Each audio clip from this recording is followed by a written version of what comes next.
Everyone knows my husband, Ron DeSantis, is endorsed by President Trump, but he's also an amazing dad. Ron loves playing with the kids. Build the wall. He reads stories. Then Mr. Trump said, "You're fired." I love that part. He's teaching Madison to talk. Make America great again. People say Ron's all Trump, but he is so much more.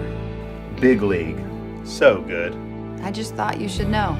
Ron DeSantis for governor. Hey there, guys. Welcome to the channel. So, guys, I don't know what in the world has gotten into the propagandists over at CNN, but I think they might have just ended the campaign of Ron DeSantis, which honestly is happening at a pretty interesting time because Trump just shut down all the internet pontificator questions and rumors about a Nikki Haley vice presidency. Thank God. He just said no. Not no, but F no. Not going to happen. You guys are insane for even bringing it up. But anyway, that's a relief to me. Thank God. I mean, that is a relief. And I don't know, maybe this is a message to Ron. You know, you're not going to be president this time around, but if you fall in line, if you give some support, it's possible there's a spot for you. And I do believe Ron DeSantis is a good conservative, great governor, and there is going to be a time for him, and we will need him. He and guys like him are the future of the country.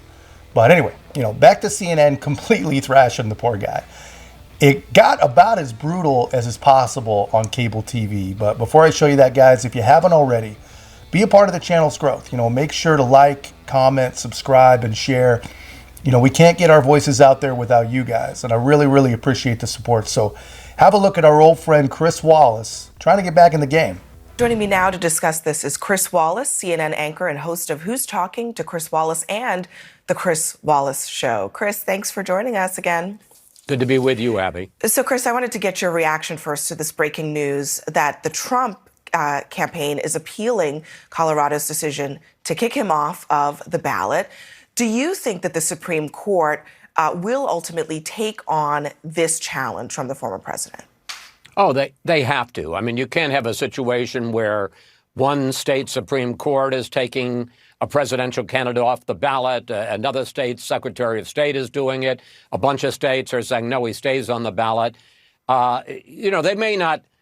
The court may end up deciding this on very technical grounds, but they've got to be able to decide whether or not Donald Trump, who at this point is the front runner for the Republican nomination, should be on the ballot in all 50 states. I just can't imagine a checkerboard where he's on the ballot in some states and not in others. Yeah, and certainly time is of the essence here. I mean, this is not the kind of thing that they could wait 6 months for, given that the primary is underway. And speaking of, we're in this final countdown now to Iowa.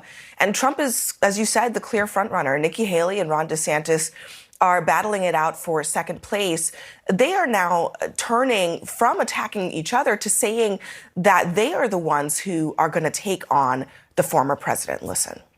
In his commercials and in his temper tantrums, every single thing that he said has been a lie. Every single one. I looked for some gratitude. Every single one. I don't think Donald Trump ultimately can win an election. There are just going to be so many voters that are activated to come out and vote against him that it's not even related to policy. It's related to other things.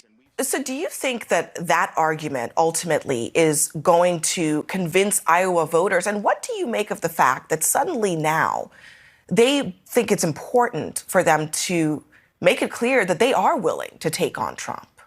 Well, it's awfully late in the game. I mean, how many months has this campaign been going on? And, you hear a little thing from DeSantis about, well, he can't win, or Trump didn't keep all his promises as president, and from Nikki Haley about chaos.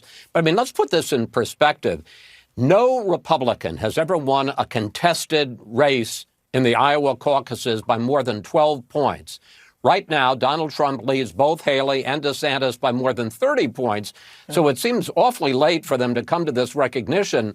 But, I know one of them wants to be second, the other third.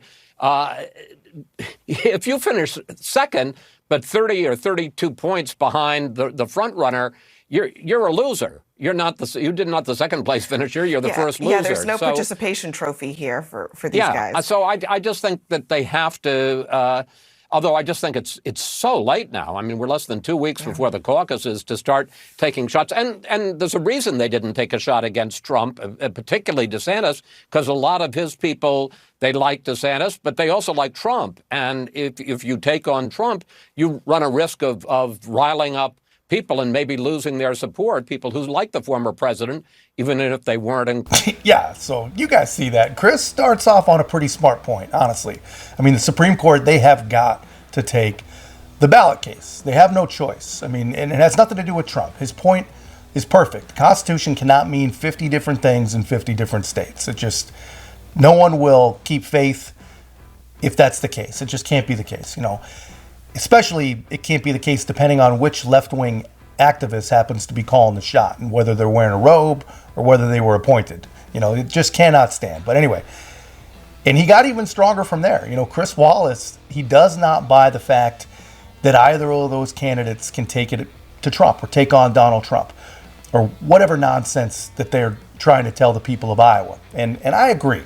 You know, there is zero chance that Iowa voters will believe that or think that they're even shooting them straight. I mean, I honestly cannot believe that Nikki Haley can fill a room. I mean, I would love to go to see who's at these Haley rallies and you know, just to see who shows up. Probably it's a really good time to shop at Home Goods without having to wait in any lines. But anyway, Chris Wallace is right. I mean, it is too late in the game to start running different plays. And I think that DeSantis especially made a mistake in not at least tactfully going after Trump to begin with. I think what these candidates neglected to realize is that anyone they alienate by attacking Donald Trump was never going to come to their camp anyway. Those are Trump people, no matter what, is my guess. But anyway, I thought you guys would get a kick out of this. That's all I've got. Let me know your thoughts in the comments. And if you haven't already, guys, please make sure to like, comment, subscribe. Most importantly, share the channel. And we'll see you in the next one.